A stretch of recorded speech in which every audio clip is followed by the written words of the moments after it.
দিল নবীরে ডাক দিয়ে কয় নবী, আপনার একজন সাহাবে আব্দুল্লাহ আনসারী রাদিয়াল্লাহু তাআলা আনহু সবার শেষে আসে, সবার আগে চইলা যায়, ফজরের পরে আপনার কাছে বসে না।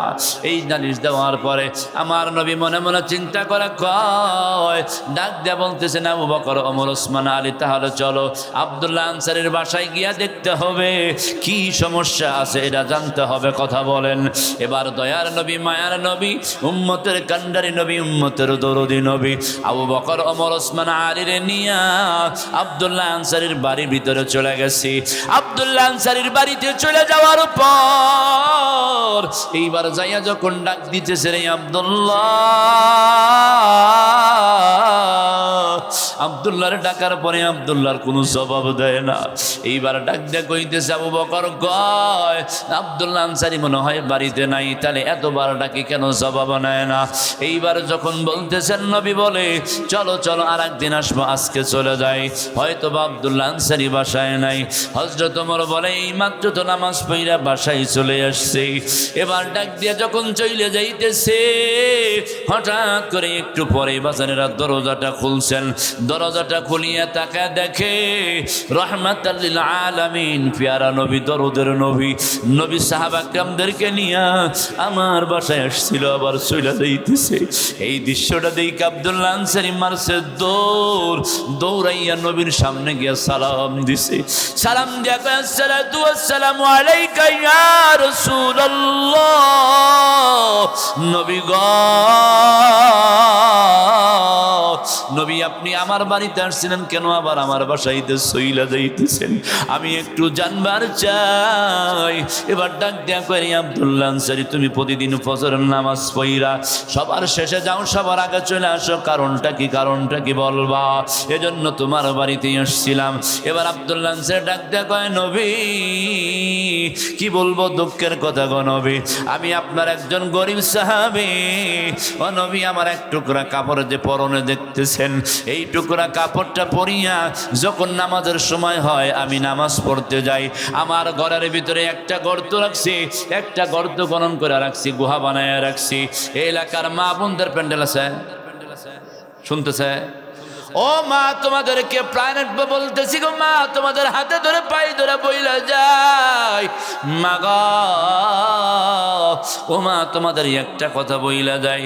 কি বলতেছেন বাজানেরা? রে আব্দুল্লাহ আনসারী রাদিয়াল্লাহু তাআলা আনহুর ডাক দেয়া কয়, নবী গো, এই যে এক টুকরা কাপড়, এই কাপড় দিয়ে আমি নামাজ পড়ি, আমি আমার বিবিও নামাজ পড়ে, আর দ্বিতীয় কোনো কাপড় নাই। আমার বিবি যখন কি করে গুহার ভিতরে ঢুকে, ওই কাপড়টা আমি পইরা আপনার পিছনে যায় নামাজ আদায় করি। নামাজ আদায় করার পর দৌড়াইয়া আমি চলে আসি আমার বিবির, আমি গুহার ভিতরে ঢুইকা আমার এই কাপড়টা কইনা আমার বিবিরে দিলে বিবি আবার নামাজ পড়তে পারি। ও বাবা, তোমরা বলো, তোমার বিবির কয়টা করে কাপড় আছে? কথা বলেন। যে একজন অটো চালায়, একজন রিক্সা চালায়, ওর বোরকা বোর 4-5টা সেটের কম না, কথা বলো ঠিক কিনা? আজকে সাহাবায়ে কেরামরা কত কষ্ট করছেন, সাহাবায়ে কেরাম যারা জিন্দেগির ভিতরে কত কষ্ট করে ইমানটারে তেজা রাখছে। এই আব্দুল্লাহ আনসারী এই কথা শুনে না নবী কান্দে, নবীর চোখে পানি। এইবার হযরতে আব্দুল্লাহ, হযরতে ওমর রাদিয়াল্লাহু তাআলা আনহু, হযরত আবু বকর ডাক দেয়া করে, আব্দুল্লাহ আনসারী এমন কি কথা বললা? আমার নবীর চোখে পানি কেন? নবীরে কান্দাইলা কেন? নবীরে কান্দাইলা কেন রে সাহাবী? এবার ডাক দেয়া কয়, ও ভাই, আমি তো নবীর কান্দাই নাই, আমি আমার কথাটা বলছি। বলে, কি বলছো? এই কথাটা যখন বলার পরে হযরত আবু বকর, ওমর, ওসমান, আলী সকলেই মিলে কান্না করতেছে। এইবার ডাক দেয়া কয়, নবী গো, আপনি যদি আমার বাড়িতে না যান আমি বড় কষ্ট পাবো, একটু দয়া করে আপনার পদধূলি আমার বাড়িতে দিবেন। এইভাবে যখন বাড়িতে যাওয়ার পর হযরতে বিশ্বনবী মুহাম্মদুর রাসূলুল্লাহ সাল্লাল্লাহু আলাইহি ওয়াসাল্লাম বলেন, ওসমান রে, এ আবু বকর, ওমর, ওসমান, আলী,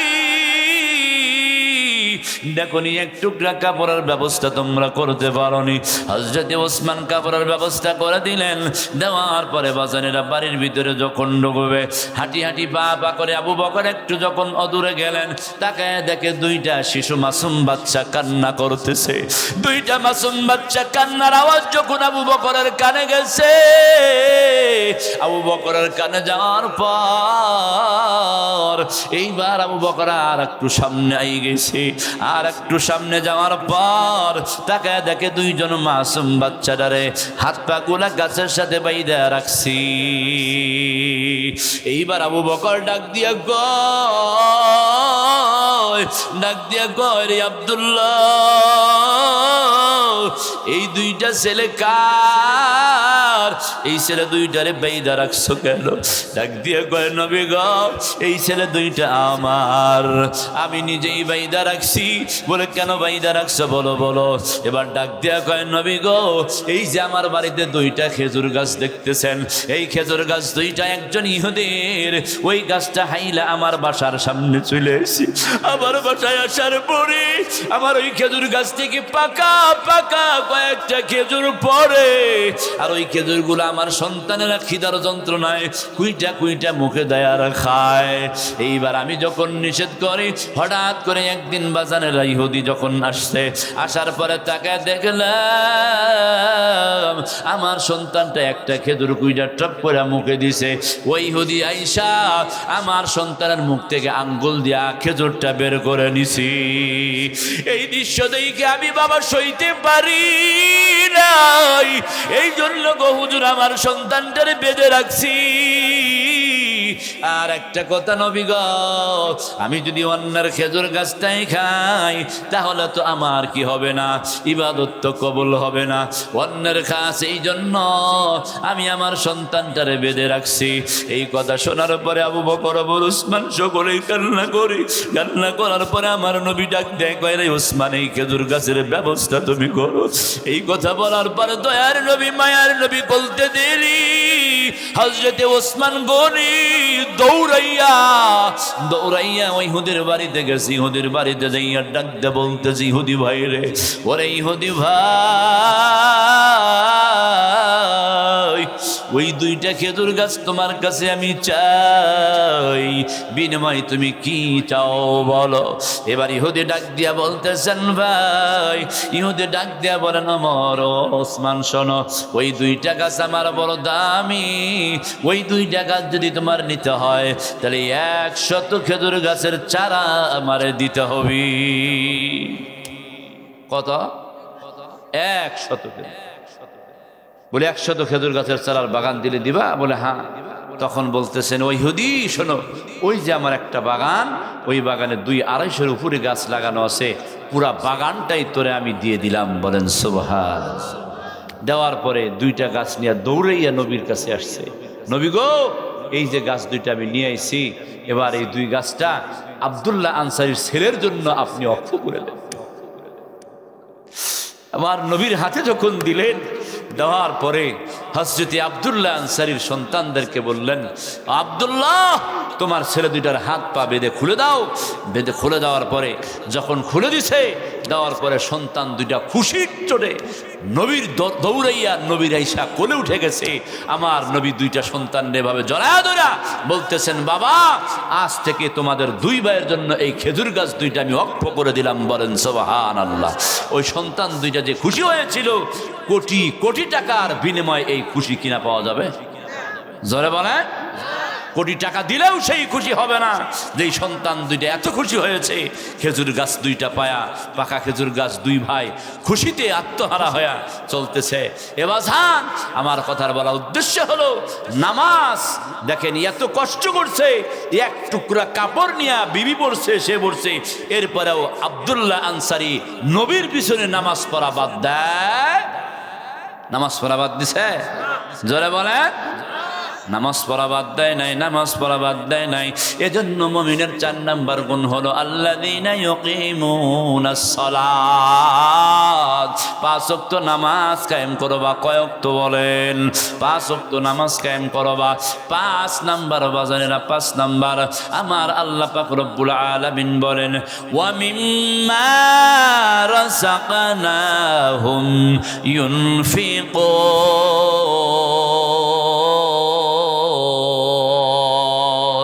যাই হোক, 5 নাম্বার গুণ বলছিলাম। কয় নাম্বার? 5 নাম্বার। মিম্মা রাযাকনাহুম ইউনফিকুন, 5 নাম্বার গুণের কথা একটা আগে বলে হাদিস আপনাদের সামনে একটা পড়ছি। যেই হাদিসটার অর্থ হলো মান বানা লিল্লাহি মাসজিদান বানাল্লাহু লাহু বাইতান ফিল জান্নাহ। এই হাদিসটার ব্যাখ্যা করতে গিয়ে একটা কথা বলতে হয়, 5 মিনিটের ভিতরে শেষ করব বাজান। এ বাজান, আমার আপনার সকলেই শুনেছি বাদশাহ হারুন রশিদের নাম, শুনছি কি শুনছি না বলেন? বাদশাহ হারুন রশিদ এই হাদিসটার মর্ম বুঝিয়া জানিয়া, হাদিসটার সারা মর্ম বুঝিয়া এবার জান উনি একটা মসজিদ নির্মাণ করেছেন। রাসূল হাদিসের ভিতরে বলেন মান বানা লিল্লাহি মাসজিদান বানাল্লাহু লাহু বাইতান ফিল জান্নাহ। দুনিয়ার জমিনে যে একটা আল্লাহর ঘর বানাবে, আল্লাহ সুবহানাহু ওয়া তাআলা তার জন্য জান্নাতের ভিতরে একটা ঘর বানাবে। এ বাজার দুনিয়ার হাজারো ঘর নয়, সারা দুনিয়ার সকল ঘর বিক্রি করলে জান্নাতের একটা ইটের সমান হবে। কথা কয় না? সারা দুনিয়া বিক্রি করলে জান্নাতের একটা ইটের দাম হবে। এত বড় একটা জান্নাত আল্লাহ দান করবে। এই জান্নাতের কথাটা শুই না বড় বড় সব জায়গায় গেছি। এবার কি করতেছে বাদশাহ হারুন রশিদ? সুন্দর করে একটা মসজিদ নির্মাণ করেছি, এলান করে দিছি, এ বাজানেরা, এলাকাবাসী, রাজমিস্ত্রি, জোগাড়িরা, তোমরা শোনো, আমি একটা মসজিদ নির্মাণ করব।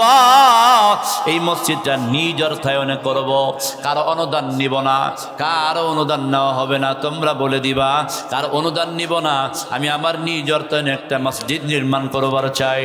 এই কথা বলার পর সুন্দর করে একটা মসজিদ নির্মাণও করে ফেলছে। মসজিদটা নির্মাণ হয়ে গেছে, মসজিদ উদ্বোধন হয়ে গেছে।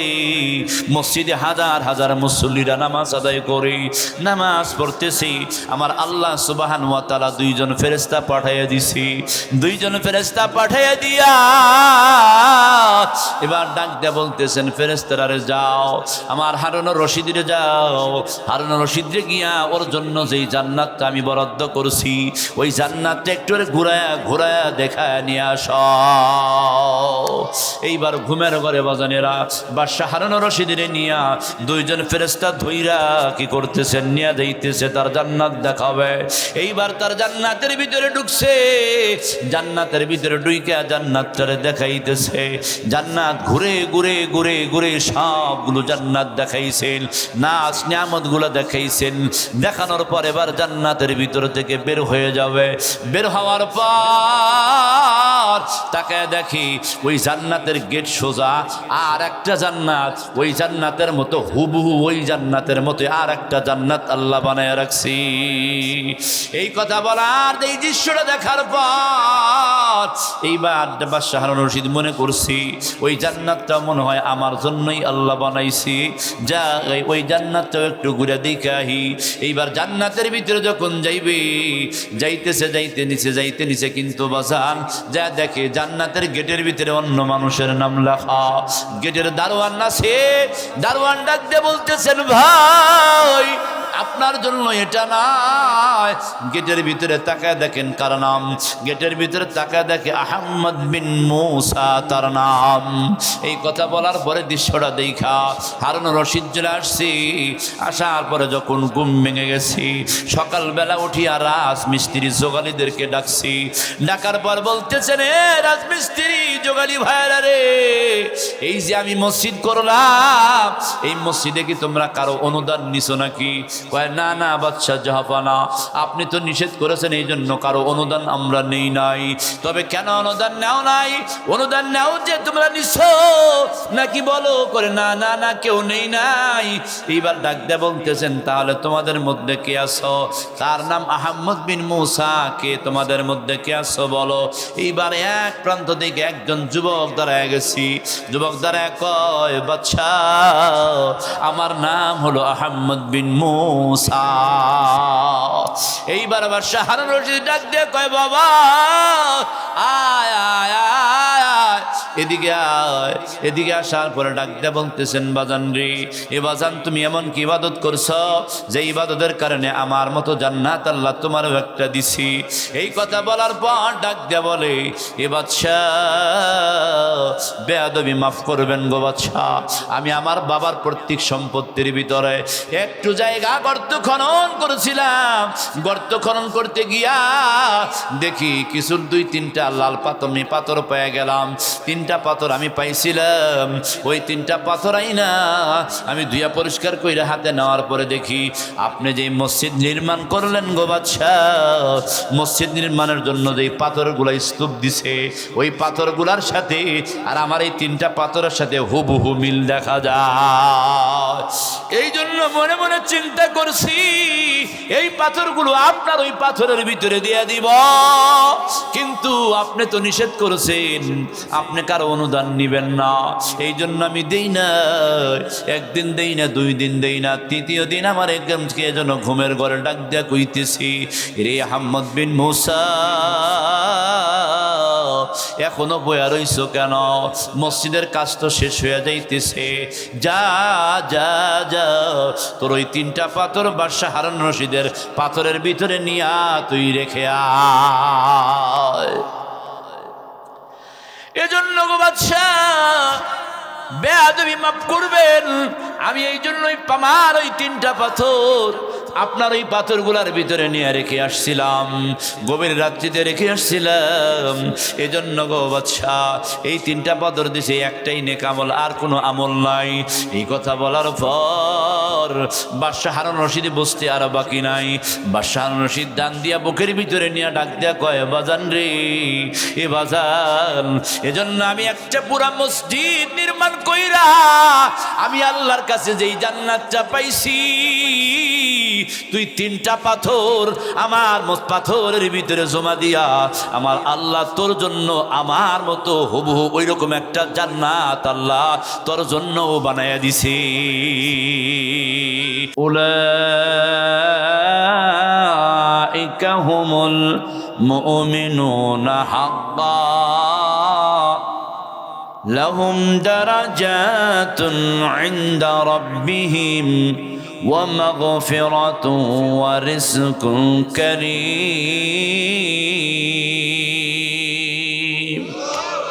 আল্লাহ 3টা পুরস্কারে পুরস্কৃত করবে। কয়টা? 3টা। কে বলছেন? না দুনিয়ার কোন মেম্বার চেয়ারম্যান? হ্যাঁ, আল্লাহ বলছেন। কারণ মেম্বার চেয়ারম্যানের ওয়াদা কেমন? যদি ওটা হারিয়ে এটা করো, ওটা করো, এটা করো, একজন পিছন থেকে কয়, এই চেয়ারম্যান সাহেব এই যে তুই কইতেছেন কবে পূরণ করবেন? কয় রে বেড়া, এটা তো নির্বাচনী ওয়াদা, এটা পূরণ করার লাগে না। ঠিক হয়? এটা নির্বাচনী ওয়াদা। আমার আল্লাহর নির্বাচনী ওয়াদা যেটা, নির্বাচনী ছাড়াও ওয়াদা একই। আল্লাহর কথার, কসমের কথার যে দাম, কসম ছাড়াও সেই কথার একই দাম। কথা বলো ঠিক কিনা? আল্লাহ বলেন সরাসরি আলোচনায়, ইন্নামাল মুমিনুনা আল্লাযীনা ইযা যুকিরাল্লাহু ওয়াজিলাত কুলুবুহুম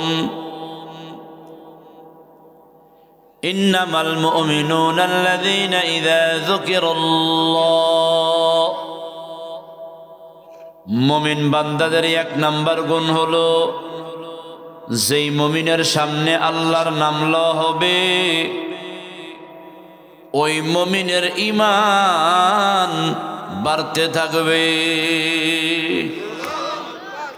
যেই মুমিনের সামনে আল্লাহর নাম লওয়া হবে ওই মুমিনের দেহের ভিতরে কম্পন শুরু হয়ে যাবে, ওই মুমিনের দেহের ভিতরে প্রতিক্রিয়া সৃষ্টি হয়ে যাবে। কি প্রতিক্রিয়া সৃষ্টি হবে? প্রতিক্রিয়া সৃষ্টি হবে আল্লাহর নাম শুনলে। কি বলেন? যেমন মসজিদ থেকে আজান ভেসে আসে, কি আল্লাহু আকবার, আল্লাহু আকবার, আল্লাহ সকলের বড়, আল্লাহ সকলের বড়, আশহাদু আল্লা ইলাহা ইল্লাল্লাহ, আল্লাহ ছাড়া কোনো মাবুদ নাই, আশহাদু আন্না মুহাম্মাদুর রাসূলুল্লাহ, আল্লাহ ছাড়া কোনো মাবুদ নাই, হযরতে মুহাম্মদ মুস্তাফা সাল্লাল্লাহু আলাইহি ওয়াসাল্লাম আল্লাহ তাআলার বান্দা ও রাসূল। হাইয়া আলাস সালাহ, আসো নামাজের দিকে, আসো নামাজের দিকে। মুয়াজ্জিন বলে কি বলে না? এরপরে বলেন হাইয়া আলাল ফালাহ আও কামিয়া ভি কি তরফ। আসো নিজের কল্যাণের জন্যে। কার কল্যাণ? নিজের কল্যাণের জন্যে বাবা। এরপরেও আমার মতো আপনার মতো এত আহাম্মক এবং বেয়াকুবের মুসলমানের দল, যেই বেয়াকুব মুসলমানরা নিজের বুঝটা পর্যন্ত বুঝে না। দুনিয়ার সকল মানুষগুলো বলে, কথায় কথায় বলে নিজের বুঝটা বড়, পাগলেও বুঝে। কথা কয় না? বলি কি না? কয় নিজের বুঝটা পাগলেও বুঝে, কিন্তু আমি বুঝি না। আমার বুঝটা আমি বুঝি না। কেমনে বুঝি না বাবা? আমারে দিয়ে আপনাদেরকে বুঝাইয়া বলি। আমি নিজের বুঝটা কেমনে বুঝি না? সকাল থেকে নিয়ে সন্ধ্যা পর্যন্ত মাথার গাম পায়ে ফেলে সারাদিন রোজগারের ব্যস্ত আমি। সারাদিন ধরেন অটো গাড়ি চালাই, বা সারাদিন আমি অফিসের ভিতরে কলমের খোসায় লক্ষ লক্ষ টাকা কামাই। কিন্তু বাজানের আরে কামাইতেছি ঠিকই, জোহরের নামাজটা আমার ফৌজ গেছি, আসরের নামাজটা খবর নাই, মাগরিবের নামাজ চলে গেছে, এশার নামাজে যখন বাসায় গেছ, সারাদিন ক্লান্ত শ্রান্ত অবস্থায় খানা খাইছ। খানা খাওয়ার পরে শরীরটা ক্লান্ত লাগছে, বিছানায় শুয়ে পড়ছো, ঘুম দিয়েছ, ঘুমে চলে গেছে। কথা বলেন ঠিক কিনা? কিন্তু ফজর পড়লা না, জোহর পড়লা না, আসর পড়লা না, মাগরিবের নামাজ পড়লা না, মাগরিব পড়লা না, এশা পড়লা না, ঘুমিয়ে গেলা, ফজর ঘুমের গড়াই চলে গেল। তাহলে নিজের বুঝটা বুঝলা কেমনে? বোঝান। অথচ সকাল থেকে সন্ধ্যা পর্যন্ত মাথার গাম পায়ে ফেলে বিবিরে খুশি করার জন্যে, নিজের ছেলে মেয়েরে খুশি করার জন্যে, মা বাবারে খুশি করার জন্যে সারাদিন রোজগার করলাম, কিন্তু ৫ ওয়াক্ত নামাজ আমার নিজের কাজ, এটা আমি করলাম না। তাহলে আমি নিজের বুঝটা বুঝলাম কেমনে? কথা বলেন। অথচ বাজারেরা বর্তমান জামানায় এমন একটা পরিস্থিতি হয়ে গেছে, এ বাজান দিলের কানটা লাগায় শোনার চেষ্টা করো। বর্তমান জামানার চাষটাল গুলার ভিতরে মুরব্বী বাবা গুলা চাষটাল গুলারে মজায় রাখছি। কথা কয় না? কেমনে মজায় রাখছে? এই মনে একজন চাষটালওয়ালা বাংলার জমিনে এমন ঘরে ঘরে দেখা যায়, ১,০০০ টাকা চালান নিয়া হাঁটু ভাঙ্গা 2টা কেতনি কিনছে, আর কয়েকটা কাপ পিরিচ কিনিয়া গ্রামীণ ব্যাংকের কিস্তিতে নাম লেখাইছে। গ্রামীণ ব্যাংকের কিস্তিতে নাম লেখাইয়া ৩৬,০০০ টাকা গ্রামীণ ব্যাংক থেকে লোন তুলছে। লোন তুলিয়া ৩২ ইঞ্চি একটা টিভি আইনা চাষটালের ভিতরে লাগাইছি। কথা কন না কে? বাস্তব কিছু কথা বইলা যাই বাবা, কারণ এগুলো আমাদের বলা দরকার আছে না নাই? এই চাষটালওয়ালাই কি করছে? গ্রামীণ ব্যাংকে কিস্তিতে নাম লেখাইয়া ৩৬,০০০ টাকা কিস্তি তুলিয়া ৩২ ইঞ্চি একটা টিপে আনিয়া ব্যবসা শুরু করে দিছে। আর মুরব্বী বাবারা কি করে? 1 কাপ চা খায় আর ঘন্টার পর ঘন্টা চাষটাল গুলার ভিতরে বয়া কাটায়। কথা কয় না? ঘন্টার পর ঘন্টা কাটাইতেছেন। এদিক দিকে নিয়ামতপুর দক্ষিণ পাড়া জামে মসজিদ থেকে আজান বেশি আসছে। আজান বেশি এসে ডাক দেয়া বলতেছেন আল্লাহু আকবার, আল্লাহু আকবার, আল্লাহ সকলের বড়, আল্লাহ সকলের বড়। এরপরেও তুমি চাষটালের ভিতরে বয়া রইলা। আজান শেষ হয়ে গেছে, মসজিদে মুসল্লিরা নামাজ পড়ে যার যার মতো বের হয়ে যাইতেছে, সকলেই নামাজ পড়ে বের হয়ে গেছে। কিন্তু বাজান উনি ওই চাষটালের ভিতরে বয়া রইলা। এ বাজান আমি আপনাদেরকে প্রশ্ন করি বাজানেরা, যেই ইমানদারের ইমানে চাষটাল থেকে উঠাইয়া আল্লাহর ঘর মসজিদ পর্যন্ত নিতে পারে না, আজান শোনার পরে যেই ব্যক্তির ইমানে চাষটাল থেকে তুইলা আল্লাহর ঘর মসজিদ পর্যন্ত নিতে পারে না, খোদার কসম করে বইলা যায় ওই ইমানদারের ইমান কোনোদিন কবরের জগৎ থেকে জান্নাত পর্যন্ত নিতে পারবে না। কথা বলেন ঠিক কিনা? ওই ব্যক্তির ঈমান কোনোদিন কবরের জগৎ থেকে জান্নাত পর্যন্ত নিতে পারবে না। তাহলে বাজানেরা ঈমানদার হইয়া এই ঈমান নিয়ে কেড়ে গেলে কি জান্নাত পাওয়া যাওয়ার আশা করা যায় নাকি? না না না, আশা করা যায় না। এজন্য বলি বাজান, নিজের বোঝটাও নিজে বুঝি না, কারণ সকাল থেকে সন্ধ্যা পর্যন্ত গাদার মতো পরিশ্রম করিয়া বিবিরে খুশি করার জন্য, মায়ের খুশি করার জন্য, ছেলে মেয়ের মুখে হাসি ফোটানোর জন্য সকাল থেকে নিয়ে সন্ধ্যা পর্যন্ত মাথার গাম পায়ে ফেলাইয়া ব্যবসা বাণিজ্য করলাম, চাকরি করলাম, বাকরি করলাম, সব কিছু করলাম, কিন্তু বাজান আমি আমার নামাজটা পড়লাম না। তাহলে আমি কি করলাম? আমি চাকরি আমার বিবির মুখে হাসি ফোটানোর জন্য বুঝলাম, ছেলে মেয়ের মুখে হাসি ফোটানোটা বুঝলাম, মা বাবা কর্তব্য দায়িত্ব পালন করাটা বুঝলাম, কিন্তু বাজান আমি আমার নিজের বুঝটা বুঝলাম না। এজন্য বলি বাবা, এক নাম্বার মুমিনের গুণ হলো সেই মুমিনের সামনে আল্লাহর নাম লওয়া হবে, ওই ব্যক্তির মুমিন দিলের ভিতরে আল্লাহর কম্পন শুরু হয়ে যাবে, প্রতিক্রিয়া সৃষ্টি হবে। দেখেন না কত মুরব্বী বাজানেরা কি করছেন? ঘরে পড়ে গেছেন, হাত পায়ে হাঁটতে পারে না, বিষ হয়ে গেছি।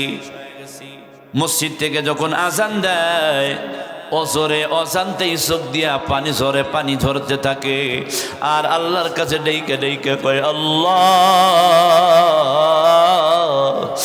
আল্লাহ তুমি আমার একটু সুস্থ করে দাও, আল্লাহ তোমার ঘরে যাইয়া যেন নামাজ আদায় করতে পারি, আল্লাহ তোমার ঘরে যাইতে পারি না, আমি ঘরে বইয়া নামাজ পড়ি, আমার ঘরে বইয়া নামাজ পড়তে ভালো লাগে না, ভালো লাগে না। পাঁচ ওয়াক্ত মুরব্বী যারা পাঁচ ওয়াক্ত নামাজ মসজিদে পড়ে, উনাদের ঘরে পড়লে কি ভালো লাগবে বলেন? ঘরে নামাজ পড়লে ভালো লাগে না, তৃপ্তি আসে না। ইমাম সাহেবের পিছনে নামাজ পড়লে বড় মজা লাগে, এই জন্য ইমাম সাহেবের পিছনে নামাজ পড়তে যাইতে পারলাম না, আল্লাহ গো তুমি আমার একটু সুস্থ করিয়া দাও, বলে কি বলে না? এজন্য বলিবা আল্লাহর নাম যেই ব্যক্তির শুনবে, ওই ব্যক্তির দেহের ভিতরে বড় কম্পন শুরু হয়ে যাবে। কিভাবে কম্পন শুরু হবে বাজান? দাঁড়ার একটা কথা ছোট্ট দৃষ্টান্ত দেই।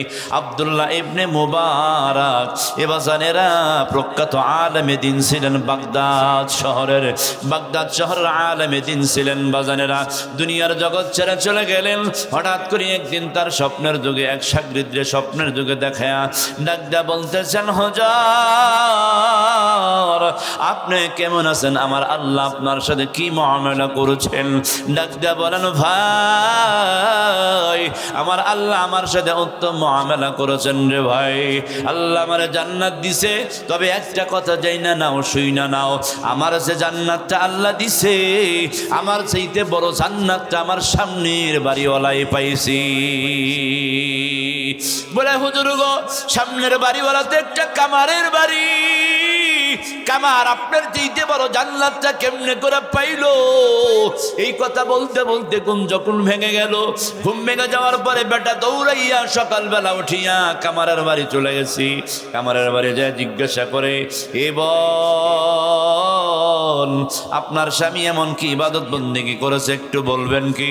বলে, ভাই রে আমার স্বামী তো একজন নর্মাল মানুষ, আমার স্বামী একজন সাধারণ মানুষ, আমার স্বামী তেমন কোনো ইবাদত গুজার ছিলেন না, এমন কোনো বান্দা ছিলেন না, তবে একটা জিনিস দেখেছি, আমার স্বামী লোহাগুলা আগুনের ভিতরে পোড়া দিয়া দা কাশি বানাইছে, হাতুড়ি দ্বারা বাইরাইয়া নরম করিয়া যখন দা কাশি বানাইছে, হঠাৎ করিয়া একদিন আমার স্বামী দেখি আজান যখন বেশি আসতো মসজিদ থেকে, আমার স্বামী হাতুড়িটা বাইরাইন বাদ দিয়া ফেলে দিয়া আল্লাহর ঘর মসজিদের দিকে দৌড়াইছি। এইভাবে দৌড়াইতে দৌড়াইতে হঠাৎ করে একদিন জিজ্ঞাসা করলাম, আমার স্বামী হাতুড়িটা উপর দিকে নিয়া কি যেন বলে। এবার ডাকতে বললাম, প্রাণের স্বামী হে কি বলেন? এবার ডাকতে বলতেছেন, প্রাণের বিবিরে আমি বলি আল্লাহর কাছে ফরিয়াদ জানাই। আল্লাহকে ডাকতে বলছেন, আল্লাহ দুনিয়ার সকল মানুষ আমারে অমুক কামার কামার বলে চিনে কথা বলেন, অমুক কামার বলে ডাকে, আল্লাহ তোমার কাছে একটাই দরকার, দরখাস্ত জানাই, আল্লাহ গো এই যে লোহাগুলো আমি আগুনের ভিতরে পোড়া দেই, পোড়া দিয়া বাহাদুরি দ্বারা বাইরাইয়া দা কাশি বানাই, আমার দিলটা তো আল্লাহ লোহার চাইতে শক্ত না গো আল্লাহ। আল্লাহ কাল মাহশর ময়দানে তুমি যখন তোমার বান্দাদেরকে ডাক দিবা, কুল ইয়া ইবাদি الذي أسرفوا على أنفسهم لا تقنطوا من رحمة الله إن الله يغفر الذنوب جميعا। এই কথা যখন বলেন বা এবার ডাক দিয়ে বলতেছেন, আল্লাহ তুমি তোমার বান্দাদেরকে ডাক যখন দিবা, আমার বান্দা বলে ডাকবা, আমার শব্দটা কোথায় ব্যবহার হয়? আমার শব্দটা অতি নিকটের মানুষের জন্য ব্যবহার হয়। আমার আল্লাহ বলতেছেন আমার বান্দা নবীরে ডাক দিয়ে কয়, নবী গো আপনি বলে দেন আমার বান্দাদের মধ্য থেকে যেই সকল বান্দারা নিজের নফসের উপর জুলুম করছে, অন্যায় করেছে, অবিচার করেছে, সমুদ্রের ফেনার সম পরিমাণ গুনাহ করেছে, পাহাড় সম পরিমাণ গুনাহ করছে, ওই বান্দাগুলো যেন আমি আল্লাহর রহমত থেকে দূরে সইরা না যায়, আমি আল্লাহর রহমতের আশা কইরা শেষ রজনীতে উঠিয়া 2 রাকাত নামাজ পড়িয়া 2 ফোঁটা চোখের পানি যদি আমার কাছে ফালাইতে পারে, আমি আল্লাহ 2 ফোঁটা চোখের পানি ফালানোর আগে আগে আমি আল্লাহ ওর পিছনের আগে পরের সকল গুনাহগুলো আমি আল্লাহ মাফ করে দিই। এজন্য ডাকতে বলতেছেন, আল্লাহ আপনি আমার একটু খাঁটি বান্দা হিসাবে ডাক দিন। এই কথা বলতে দেরি, বুঝতে আর বাকি নাই। এজন্য বলছি বাজান, ওই কামারের ভিতরে কম্পনটা ছিল বেশি। এজন্য আমি আপনাদেরকে একটা কথা বলতে চাই, এ যুগের সর্বশ্রেষ্ঠ বক্তা আমি, আমার জন্য জান্নাতটা বড় হবে না। এ যুগের সবচেয়ে বড় শাইখুল হাদিস সাহেব আমি, আমার জন্য জান্নাতটা বড় হবে না। এ যুগের সবচেয়ে বড় মুহাদ্দিস সাহেব আমি, আমার জন্য জান্নাত বড় হবে না। এ যুগের সবচেয়ে বড় পিসাব আমি, আমার জন্য জান্নাত বড় হবে না। জান্নাতটা বড় হবে, হোক না একজন ঠেলা গাড়িওয়ালা, হোক না একজন রিক্সাওয়ালা, ওর ভিতরে আল্লাহ পাকের ভয় আর কম্পন যত বড় হবে, আমার আল্লাহর জান্নাতটা তার জন্য তত বড় হবে। আমার আল্লাহর ভয় যদি একজন রিক্সাওয়ালার ভিতরে বেশি থাকে, আমি আলেমের চাইতে একজন ঠেলা গাড়িওয়ালার যদি আল্লাহর ভয় বেশি থাকে, আমি আলেমের চাইতে ঠেলা গাড়িওয়ালার জান্নাতটা সবচেয়ে বড় হবে। এজন্য বলি বাবা, তোমাদের হাতে ধরে পায়ে ধরে বইলা যাই বাবা, নামাজটা তোমরা ছাইরো না, নামাজটা ছাইরো না। নামাজ এমন একটা জিনিস, নামাজ নিয়ে মাহশর ময়দানে যাইবা। নামাজটা যদি তোমার সঠিক হয়ে যায়, সকল রাস্তা তোমার জন্য আসান হয়ে যাবে। এই জন্য বলি বাজারের আরে 1 নাম্বার মুমিনের গুণ, 1 নাম্বার বললাম যেই মুমিনের সামনে আল্লাহর নাম লওয়া হবে, ওই মুমিনের দেহের ভিতরে কম্পন শুরু হবে, প্রতিক্রিয়া সৃষ্টি হয়ে যাবে। 2 নাম্বার মুমিনের গুণ, আল্লাহ 2 নাম্বার বলেন, ইয়াতুলু আলাইহিম আয়াতুহু যাদাতুহুম ঈমানা। 2 নাম্বার মুমিনের গুণ হলো, যেই মুমিনের সামনে আল্লাহর কোরআন তেলাওয়াত করা হবে, ওই মুমিনের ঈমান তত বাড়তে থাকবে, ওই মুমিনের ঈমান তত বাড়তে থাকবে। কেমনে ঈমান বাড়ে, কেমনে ঈমান বাড়ে বাবা? একজন ঈমানদার যখন কোরআন তেলাওয়াত শুনবে, কোরআন তেলাওয়াত শোনার পরে চোখ দিয়ে পানি বের করবে, আল্লাহর নামটা স্মরণ করবে, এ বাজার ওর ভিতরে দুনিয়ার ভয় আল্লাহর ভিতরে ঢুকে দিবে। কথা বলো, যার ভিতরে দিলে আখিরাতের ভয়, ওর ভিতরেই তো আল্লাহর পাকের ঈমান তত তাজা। এই জন্য বলি বাজারের আরে, যারা কির করবে আল্লাহর কোরআন মাজিদ তেলাওয়াত শুনবে, তার ঈমানটা বাড়তে থাকবে। দেখেন না, পবিত্র মাহে রমজান মাস আসলে উলামা হযরতের ঈমান শুধু নয়, দুনিয়ার আম মুসল্লিদের ঈমানটাও বড় তাজা থাকে। কথা বলেন, যে সারা বছর কোরআন মুখস্থ তেলাওয়াত না করে, রমজান মাসটা আসলে আপাতত একটা কোরআন খতমের জন্য কোরআনটা কি নিয়া কইলা শুরু করে, কোরআন খতম শেষ কইরা আবার এক বছরের জন্য রাইখা দেয়, কিন্তু এরপরে রমজান হলে একটা কোরআন খতম হইলেও দেয়। কি বলেন? তাহলে ইমান বাড়ছে দেখে দিছে নাকি কমছে দিকে? হ্যাঁ, এই জন্য বলি বাবা, মুমিনের 2 নম্বর বলি ইয়াতুলু আলাইহিম আয়াতুহু যাদাতুহুম ঈমানা। মুমিনের ঈমান যতক্ষণ মাসুল কোরআন তেলাওয়াত শুনবে ততক্ষণ ঈমানদারের ঈমান বাড়তে থাকবে। শুধু ঈমানদারের ঈমানই নয়, কাফেরদেরও ঈমান তাজা হয়। কোরআন তেলাওয়াত শুই না কাফেরদের ঈমান তাজা হয় কিনা? এ বাজার আমার রাসূলের কণ্ঠে কোরআন শুই না অসংখ্য বেদিনেরা মুসলমান হয়েছে কিনা? একটা দৃষ্টান্ত দেব বাবা। আবু জেহেল অথবা সাইবা নজর বিন হারেস আরবানে ফিল মক্কা, মক্কার 4 জনে বড় বড় নেতা, বড় লিডার, এরাও আমার নবীর কণ্ঠে কোরআন শুনছে কি শুনছে না? এরাও আমার নবীর কণ্ঠে কোরআন শুনছে। কোরআন না শুনলে ওদের ঘুম আসে নাই।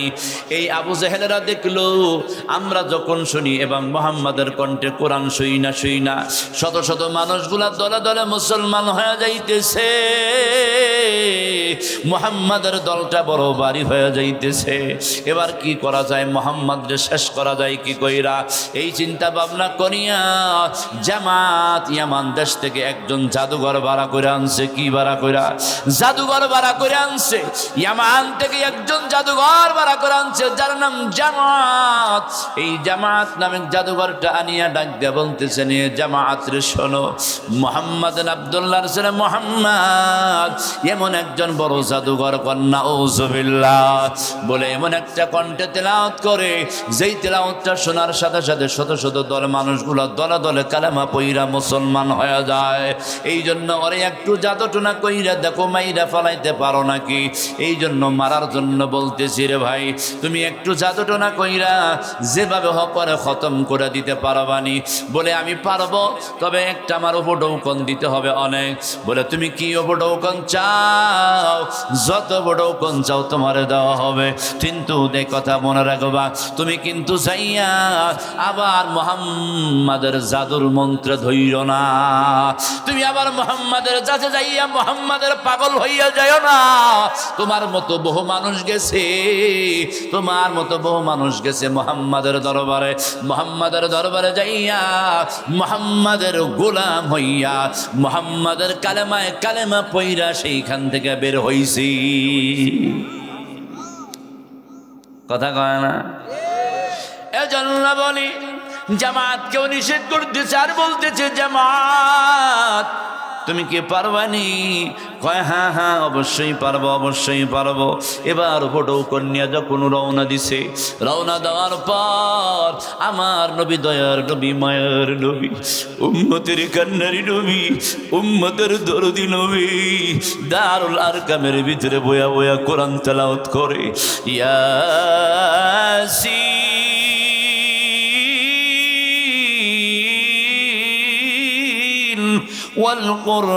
والقرآن الحكيم إنك لمن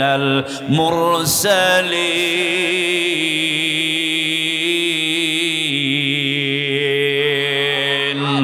এইভাবে যখন তেলাওয়াত করতেছে রে বাবা, তেলাওয়াত করতে করতে এবার পিছন দিক থেকে জামাত গিয়া নবীর মুহাম্মাদের পিছনে বসছে। মুহাম্মাদের পিছনে বসার পরে, মুহাম্মাদের পিছনে আসার পর এই দুনিয়ার বাজারেরা কানতে কানতে যখন নবী তেলাওয়াত করতে করতে হঠাৎ করিয়া সূরাতুর রহমানের কাছে যখন গেছে, ওয়াল হাব্বুল আসফি ওয়ার রাইহান ফাবিআইয়ি আলা'i রাব্বিকুমা তুকাযযিবান।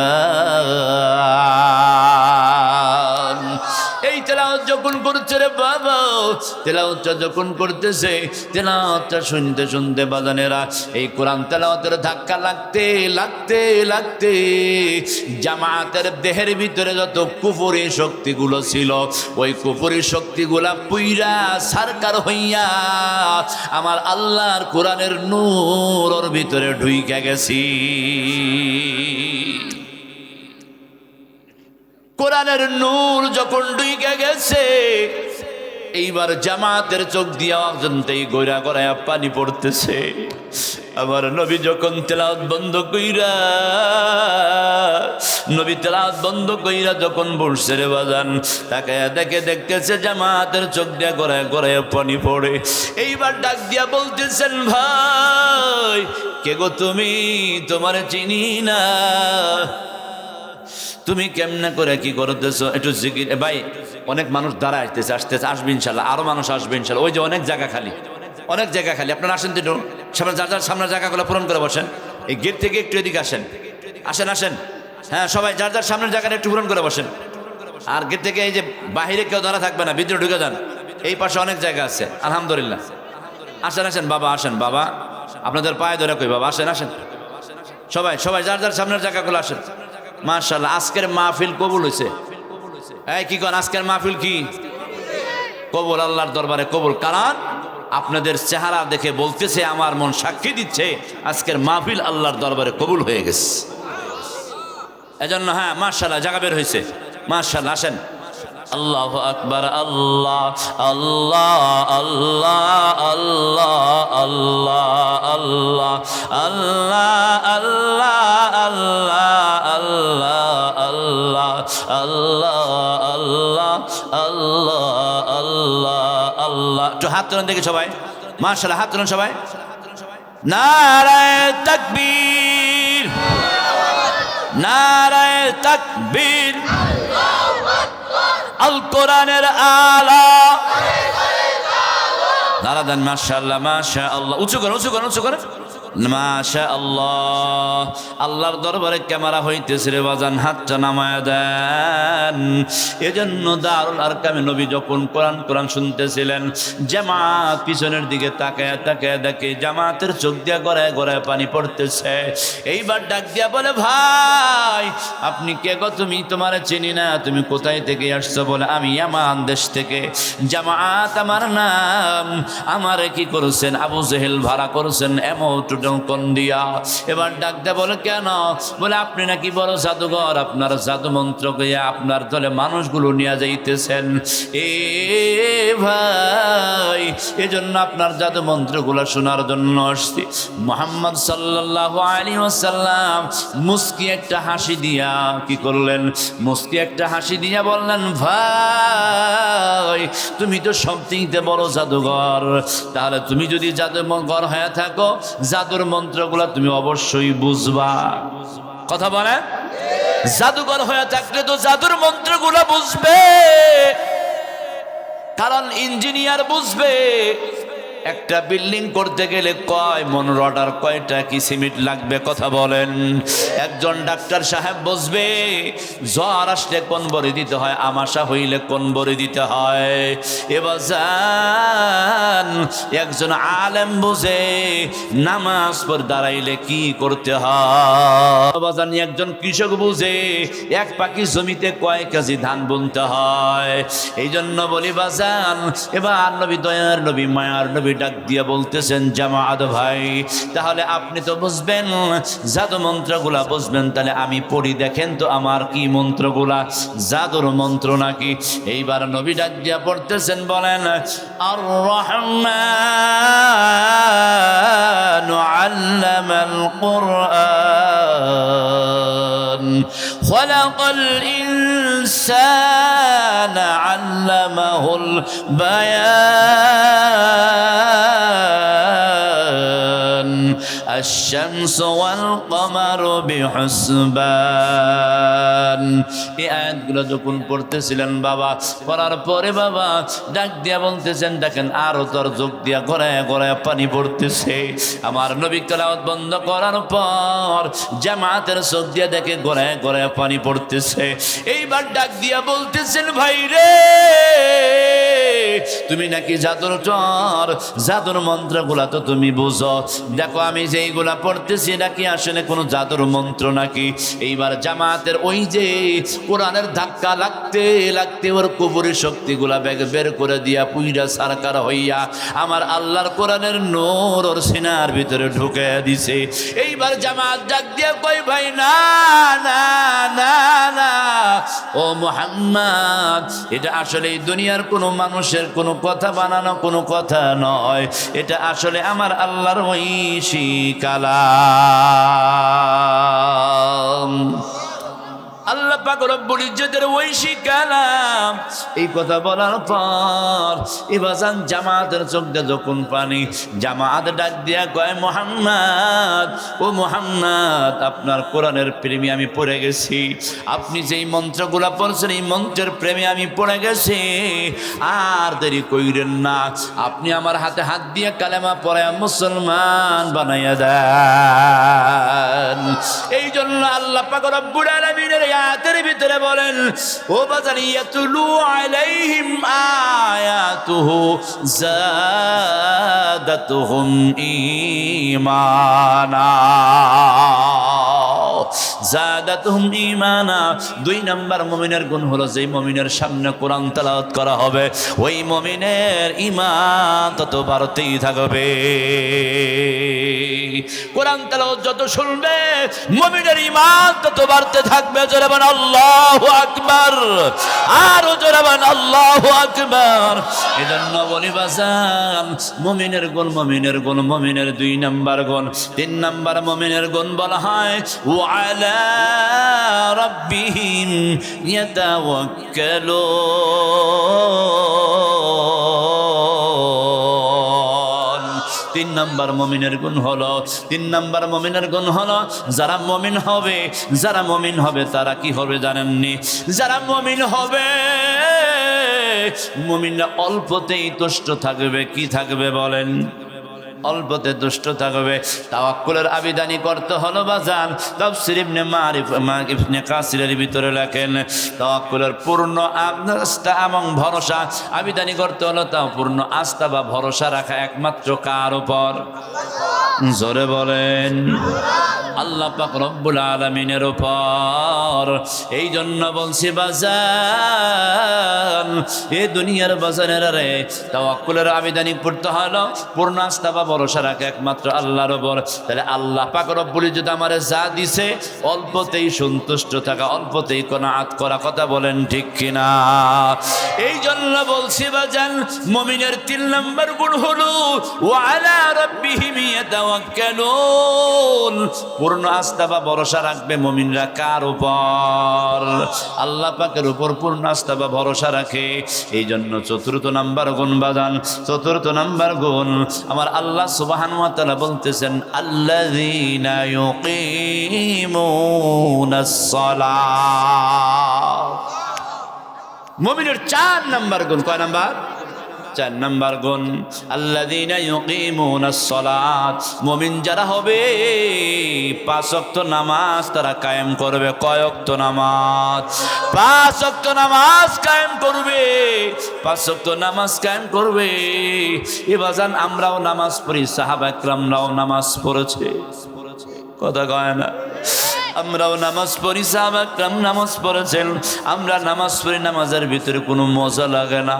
আমরা নামাজ পড়িরা টুপিটা খুইলাই মসজিদের বাহিরে যাই এই সুদের টাকা গুনি। কথা কন না? নামাজ পড়িয়া যায় টুপিটা খুইলে বাহিরে যাই এই ঘুষের টাকা কলম দিয়া খোঁচা মাইরা হাজার হাজার টাকা ঘুষ খাই, আছে না নাই? নামাজটা পড়িয়া যাইয়া টুপিটা খুইলা কোদালটারে কান্দে নিয়া এবাজান ক্ষেতের কাছে যাইয়া অন্যের ক্ষেতের আল 2 হাত কোবাইয়া নিজের ভিতরে নিয়ে নেই, এমন আছে না নাই? এই জন্য বলি বাজান 5 ওয়াক্ত নামাজ কায়েম করা, 5 ওয়াক্ত নামাজ কায়েম করা। এই যে আমরা নামাজ পড়ি, নামাজ পড়িয়া সুদের টাকা গুনি, নামাজ পড়িয়া কইরা ঘুষের টাকা গুনি, নামাজ পড়তেছি ঠিকই, অথচ আমি নামাজ পড়ি না, অন্যের ক্ষেত্রে আল 2 হাত কবে আমার নিজের ভিতরে নিয়ে নিলাম। তাহলে এ কথাগুলাই প্রমাণ করে আমি নামাজ পড়ি ঠিকই, কিন্তু নামাজ আমার নামাজ কবুলিয়তে নামাজ হয় না। কারণ আল্লাহর কালাম, আল্লাহর আয়াত তো মিথ্যা হতে, জোরে বলেন আল্লাহ। আল্লাহ কোরআনের মধ্যে বলেন, ইন্নাস সালাতা তানহা আনিল ফাহশাই ওয়াল মুনকার, নামাজ সকল অশ্লীল এবং বেহায়াপনা কাজ থেকে কি করে? হেফাজত করে। কই আমার তো হেফাজত করলো না। তাহলে বুঝলাম মনে হয় ভাবে, তাহলে বুঝতে হবে নামাজের দোষ দিয়া লাভ নাই, কারণ আমি নামাজ পড়ি, আমার নামাজের যোগ্যতাই রাখে না, আমার নামাজ নামাজের সবের যোগ্যতাই রাখে না, নামাজ হয় না, এজন্য আমার কি হইতেছে না, আমল হইতেছে না। কথা বলেন ঠিক কিনা? এজন্য বলে সাহাবা কিরাম নামাজ পড়েছেন, নামাজ পড়িয়া তারা কেমনে করে দুনিয়া কামায় জিন্নি কামাইছেন, আখিরাত কামায় নিছেন। একটা কথা বলবো বাজানের, একটা কথা বলবো, এ দুনিয়ার বাজান আব্দুল্লাহ আনসারী রাদিয়াল্লাহু তাআলা আনহু নবীজির একজন অতীব গরিব সাহাবী। কোন সাহাবী? একজন একদম গরিব সাহাবী, একজন গরিব সাহাবী। এই সাহাবী কি করেছে বাজান? এই সাহাবী রাদিয়াল্লাহু তাআলা আনহু নবীর পিছনে দাঁড়ায় দাঁড়ায় নামাজ পড়ে। কার পিছনে? নবীর পিছনে নামাজ পড়া মজা কম না বেশি? নবীর পিছনে নামাজ পড়া কত মজা, এটা বুঝছে আমার সাহাবায়ে কেরামেরা। নবীর পিছনে নামাজ পড়া কত মজা, এটা বুঝছেন সাহাবায়ে কেরাম। এবার জান কেমনে বুঝছেন সাহাবায়ে কেরাম? আমার নবীর সাহাবী হযরত আব্দুল্লাহ আনসারী রাদিয়াল্লাহু তাআলা আনহু নবীর পিছনে নামাজ পড়ে, সবার পিছনে যায়, সবার আগে বের হয়ে চলে আসে। এই কথাগুলা ফলো করছেন আবু বকর, ওমর, ওসমান, আলী।